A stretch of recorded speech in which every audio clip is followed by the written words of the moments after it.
What's up, everybody? This is Jeremiah, and today I'm gonna react to the video. Anime 1v1s are brutal by Nanjuno and in all of anime history. One-on-ones are peak, I'm telling you.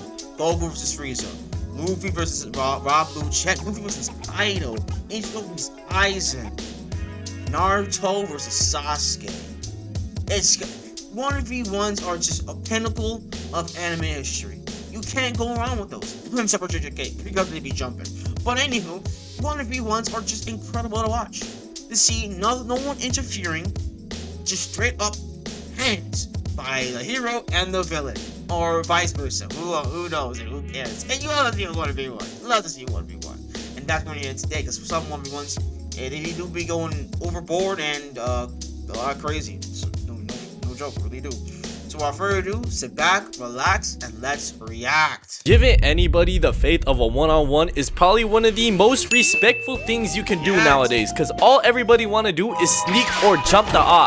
Yeah, especially JJK, They'd be damned if they let a motherfucker have a fair chance in a 1v1. However, when people are actually given the faith of a one-on-one, it's a 50-50 that it's either about to be one of the most legendary fades ran in history, or the biggest one-sided ass beating you'll ever see. And when it comes to anime, they don't pull their punches whatsoever with their 1v1s. They brutal as hell with it. So today, we talking about some of anime's most brutal 1v1s, starting this list off with the 1v1 that had the internet going crazy. Maki versus Naoya from Jujutsu Kaisen. Y'all probably saw this one coming because everyone and their mom will not shut up about this episode, but y'all can't blame them for real. Glaze will be tolerated for this because this episode was genuinely just peak. Maki deadass slimed out her entire family tree like they were the Uchiha clan, but most importantly, it included one of the most embarrassing beatdowns I've ever seen. So Maki just got done running the fade with her entire clan, and there was only one person left that she needed to go through in order to fulfill her sister's promise. This donkey chud, Naoya. And y'all already know how I feel about this man. He is a misogynistic fraud who lost to Choso. We ain't ever letting him let that shit down. He lost to Choso? Oh my gosh. Nah. He lost to him? Ever. And this fight only boosted his fraud allegations even more. So after seeing Maki just do her one-to-one impression of Itachi, bro hit Maki with the "damn girl, ain't you got a heart?" trying to be all cool and collected, while Maki responds to him coldly by saying, "Nah, she took it with her." And at this point, I'm like, hey bruh, you might as well just let her slip it in, because twin, you are cooked no matter what you do. And as this whole fight starts to unfold, it starts with a flashback of Naoya as a kid seeing this man Toji Aura Farmer walking around looking like he genuinely wanted to keep himself safe, only for it to cut back and these two are going blow for blow with these punches, deadass practicing the law of equivalent exchange using these hands. Look at this shit. And while this whole thing is going on, Naoya in his head is like, bitch, you not Toji, pipe down with that. Mind you, the person saying this is the same guy that got his shit ran by Choso. He don't got the right to think or even say this bullshit, because this man is genuinely a fake demon. Like bro, he might be moving fast and clean as hell, but if you just take a second to really look at how he's comboing her, these punches he was throwing was genuinely doing negative damage. She was just standing there taking this shit without any problem. He over here throwing hands that are softer than Charmin clean toilet paper, bro. I'm weak. I literally just got done recording this entire video. I go onto Twitter, and this is deadass the first clip I saw. I'm telling y'all, Naoya do not got aura. His hair slick back thing is the only thing he got going for him. And this shit is fan made. Then bro wanna say that the closest thing to top tier threats such as Toji and Gojo is you? Son, I'm crying. The big goat. You compare yourself to Gojo and Toji? And yourself lost to Choso? Yo. Get this guy out of here. Get him out of here. To the Joe do not know you like that, gang. Please shut that shit up. However, I can't lie. Maki is getting her shit comboed across the map. Naoya decked her shit, sped up, and caught up to her, then hit this pose like he for real nice like that. Naoya, don't piss me off, bro. Instead of practicing posing for the camera like it's a Party Next Door edit, you need to start practicing how to win fights. Like, bro, Maki holding up her arms while he throwing his fury of attacks. Like, These punches feel like pillows. What is he doing? But this is where we finally see Maki start to make her move. Aura farming by sliding on the ground, hitting this tough ass pose while she stands her ground, sitting still, waiting for an opening. Meanwhile, you got this man Naoya running around the whole map like my useless ranked teammates, charging up an attack ready to unleash his punches on Maki by sneaking behind her. But that shit did not happen. Maki actually read this man like a book straight up. During this entire fight, Maki was counting the 24 frames per second of Naoya's technique. All she needed to do was get him in a close proximity and focus on his movement. And it was raps. Naoya was moving too fast to stop in time. And unlike him, Maki's punch actually did something. This girl punched the brakes off this man that the anime for real replayed 4 different angles of this bitch. They for real had that flight instant replay on deck this episode. And bro, have y'all ever seen a hit so nasty, so bewildering that not only did they hit the quadruple replay, but they also freeze framed the moment of impact for a split second? I have genuinely never seen that been done before. And it goes without saying that bro's skull was completely chopped cheese. One good hit from Maki and bro was out like a light. Bro did all them combos just to get his shit ran by one punch. I'm crying. Just wanted to say to Maki, thank you from the bottom of my heart for putting belt on this absolute pillow puncher. This genuinely made my year. And just like Maki versus Naoya, many other 1v1s have hype moments, but they also got the potential to bring out the most depressing conclusion to an arc I've seen. Something that completely ruined my day about 5 years ago was when Rengoku and Akaza ran the ones in Demon Slayer. This 1v1 was one of the most beautiful fights I've ever seen, but the end of this fight had motherfuckers wanting to upload sad Bart Simpson edits with X playing in the back. Had the gang in straight tears. So the scene starts with Tanjiro on the ground injured with Rengoku tending to him, when out of nowhere these two sense a disturbance in the air. Rengoku turns around to be faced with the Upper Moon 3 demon Akaza. And bro, where did this smoke come from? The plot for real just gave him a lob to make a tough ass entrance, and without saying a single word, bro flash steps and tries to immediately turn Tanjiro into a panini sandwich, straight up flattening his shit and taking his entire head off. Well, what do you think you're doing when my goat Rengoku is right there? What's up, everybody? Enjoying the video? That's great. Make sure to like, comment, subscribe, and turn on notifications to know when I upload another video.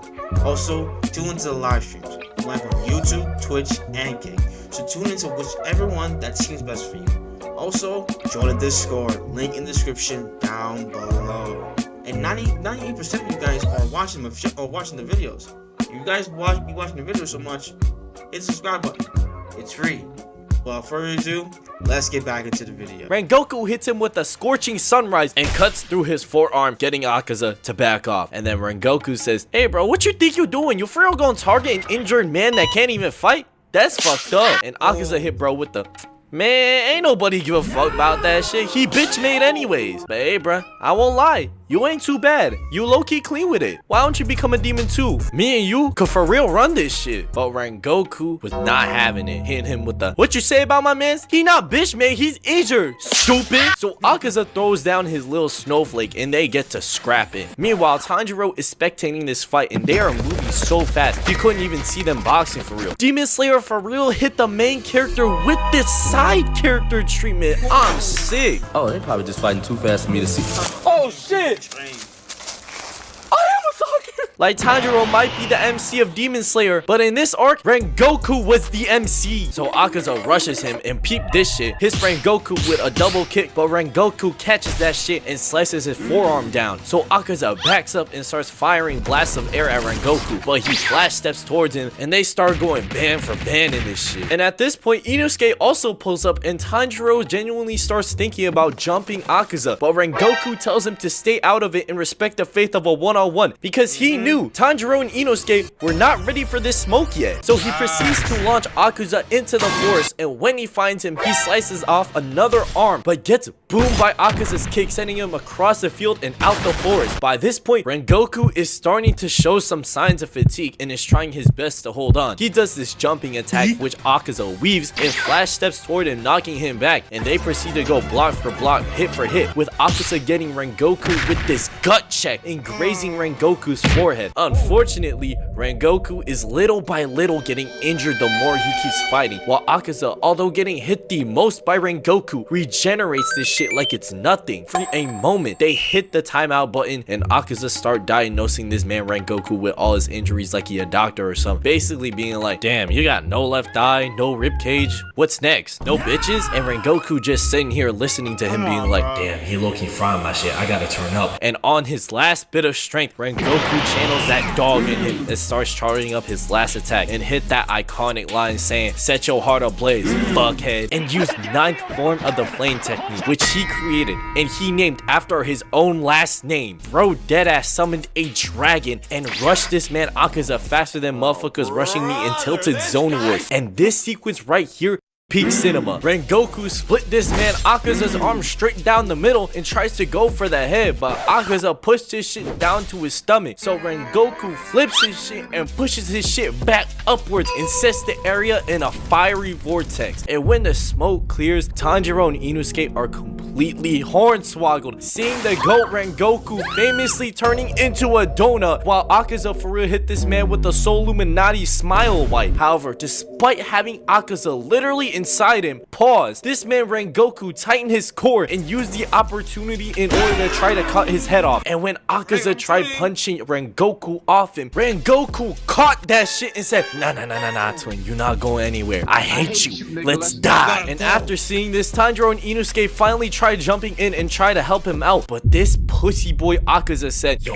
I gotta go. The sun's almost up. So Akaza ripped his own arm off that was stuck in Rengoku's body and ran towards the forest, but not without Tanjiro becoming a sniper and literally shooting this man Akaza with a sword. And just like that, the fight was over. Rengoku's death, y'all, was actually so sad. Bro carried the entire movie just to get slimed out at the end just cause. This caused Tanjiro to have one of the most emotional speeches in the entire show, calling Akaza a fraud, saying he was a stat padding, foul baiting merchant getting bailed out by the refs, while Rengoku was the actual MVP who basically saved everyone on that damn train, thus concluding the arc with this beautiful shot of Rengoku saying his final words. Also, I can probably speak for everybody when I say that right now, everybody fought with Akaza, especially after the Infinity Castle movie, but during the Mugen Train arc, I wanted to slime this man out so bad, y'all don't understand. Turning one of the most wholesome mentors into a donut got me listening to Jocelyn Flores. But you know what else isn't wholesome? Fully grown adults beating literal children, because what the hell he was going versus Hanzo and Hunter. I haven't watched Hunter x Hunter in a long time, but like, dog, come on, fam. A legit child versus a grown man? A bootleg version of Saitama? Really? Oh. Shame. Hunter x Hunter. This genuinely had to be one of the most one-sided, disrespectful 1v1s I've seen. And it happened to a literal 12-year-old. Bro, the way some of these adult anime characters don't be giving a fuck about drop kicking some motherfuckers fresh out of 7th grade is genuinely concerning. Hey kid, how old are you? I'm 12.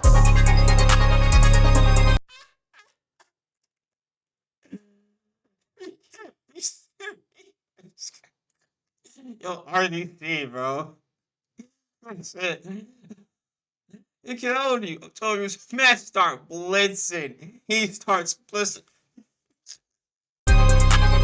During the last round of the Hunter exam, this 1v1 was the final test for them to pass. Just win one fight and you get your Hunter's license. And Gon got paired up with Saitama if he was a shinobi. And bro, the entire Hunter exam, Gon was surviving off his quickness and good survival skills. But when it came to the hands, that shit was non-existent. And I'm gonna be straight up with y'all. This fight basically lasted 3 seconds because as soon as it started, Gon tried running past him to maintain distance since he know he don't got hands to save his life. However, Hanzo for real hit this man with the FNAF jump scare and said, hey twin, this gonna hurt me way more than it hurt you. And backhanded the shit out of Gon, straight up snatched his soul. Had my boy seeing stars from the very first hit that landed on him. But the rules of this 1v1 were that somebody either had to be completely out of commission to fight or the other person surrendered. And you couldn't kill anybody. And this man Hanzo wanted to get this match over with already. He knew he won and said, hey bruh, just say you forfeit. Don't make this shit harder than it need to be. But if y'all know anything about Gon, Gon, there is low-key something wrong with this kid psychologically. Even though he got hit by some that pretty much had his brain discombobulated, Gon refused to give up on the fight, and as soon as he rejected him, Gon instantly gets gut-checked twice, and then proceeds to just get kicked across the room like a pebble. He hasn't even attempted a single punch or kick, bro. I'm sick. Y'all want to know what the craziest thing about this fight was? These motherfuckers were watching this 12-year-old get eviscerated for 3 whole hours, and Hanzo was beating him so bad that he couldn't even vomit anymore. Bro, at this point, if I was in Gon's position, I would have just wanted bro to slam me out right then and there. And Leorio is genuinely concerned for my boy, and he's like, yo twin, are you good? And Gon looking like you could just blow on him and he would fall over. It was like, yeah bro, trust, this ain't none. As Hanzo just nonchalantly in your butt for 3 hours, man. Come on. he sweeps his legs and Gon eats shit. Like, bro, this man Hanzo genuinely so tired of this man. He's been hitting the damn D-Rose face the entire fight. He was not taking this shit seriously at all. And before you know it, Hanzo is doing his one-to-one impersonation of a cop being like, stop resisting! And breaks his left arm. This entire fight had Leorio and Kurapika seething on the sidelines with hatred, wanting to jump this man, as this dude for real started emoting and monologuing about how much he has trained his entire life. But Gon out of nowhere gets up and just proceeds to kick his bitch ass, being like, oh, shut that shit up. I never said you was nice like that. And bro, this shit frying me, bro, because Gon deadass got way more annoyed and angry at Hanzo talking, showing off, rather than him getting relentlessly beat for 3 hours. And so Hanzo's like, I bet then, let me just cut you limb from limb. But Gon hits him with the nerd emoji, being like, actually, you would just end up killing me, so technically you would be disqualified and you wouldn't get your hunter's license. And after going 3 hours of pointlessly beating up a 12-year-old, Hanzo's like, yeah, no, I'm not dealing with all that, please just get me out. So Gon ended up winning this fight somehow. Gotta be one of the goofiest 1v1s I done ever seen. Anyways, in conclusion, anime 1v1s got that shit, and I'll catch you on the next one. Low-key, you know you can't flow like me. Yo, shouts and then Judo for the video, man. Yeah. Anime 1v1s, they can be great, and they can be legit terrible, or Mickey Mouse. It's one of the three. Really one of the three. Who knows? But again, shouts and then Judo for the video. The original video link description down below. Follow me on all socials. With all being said, this is Jeremiah. God bless you all. Jesus loves you all. Repent and be saved. I'm out of here. Peace.